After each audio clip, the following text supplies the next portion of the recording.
அனைவருக்கும் ஒரு இனிய காலை வணக்கம்ப்பா. இன்னைக்கு என்ன சொல்றது, கல்பனாக்கு இன்னைக்கு காலேஜ்ப்பா. இத்தனை நாளா நல்லா பரிதாபமான நிலையில் என் தாய். அப்படிலாம் நம்ம செய்யாத வேலையா? 10 நிமிஷம் நினைச்சா சமையல் வேலையே தூக்கி போட்டு முடிச்சுட்டு போயிட்டே இருப்போம். சமையல்ன்றது நம்மளுக்கு ஒரு நல்ல ஒரு கலையா நம்மளுக்கு கடவுள் கொடுத்துருக்க கிஃப்ட். அதை நம்ம பயன்படுத்திக்கிறோம். ஓகே, இன்னைக்கு ஃபர்ஸ்ட் நாள்னால கொஞ்சம் இதா இருக்கும். நாளையில இருந்து பாத்தீங்கன்னா சூப்பரா நம்மளுக்கு அது பழக்க ரொட்டீன் வந்துடும். பேக் டு ரொட்டீன் நம்ம வந்துருவோம். ஓகே, அதே மாதிரி நீங்களும் பேக் டு ரொட்டீன் வந்துருங்க.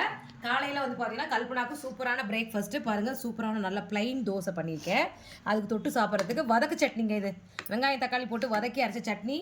இது வந்து கல்பனாக்கு ரொம்ப பிடிச்ச எம்மியான ஃப்ரெஷ் க்ரீம்லாம் போட்ட பன்னீர் பட்டர் மசாலா பாருங்கள், செம்மையாக இருக்கு இல்லையா பார்க்குறதுக்கு. இது சூப்பராக இருக்கும், சாப்பிட்றதுக்கும் நல்லா இருக்கும். பார்க்குறதுக்கு மட்டும் இல்லை, சப்பாத்தி 3 சப்பாத்தி மறுபடியும் டயட்டுக்கு வந்துட்டா 3 சப்பாத்தி. நீ கல்பனாவோட அவுட்ஃபிட் பாருங்கள், சூப்பராக இருக்குது. இங்கே வாங்க காட்டு பாருங்க, அவ்வளவுதான். 3 சப்பாத்தி சூப்பரா இருக்கும். இது வந்து தொட்டு இதை பேக் பண்றேன். பிரேக்ஃபாஸ்ட் லஞ்ச் மெனு இதுதான். வாங்க சாப்பிடுங்க.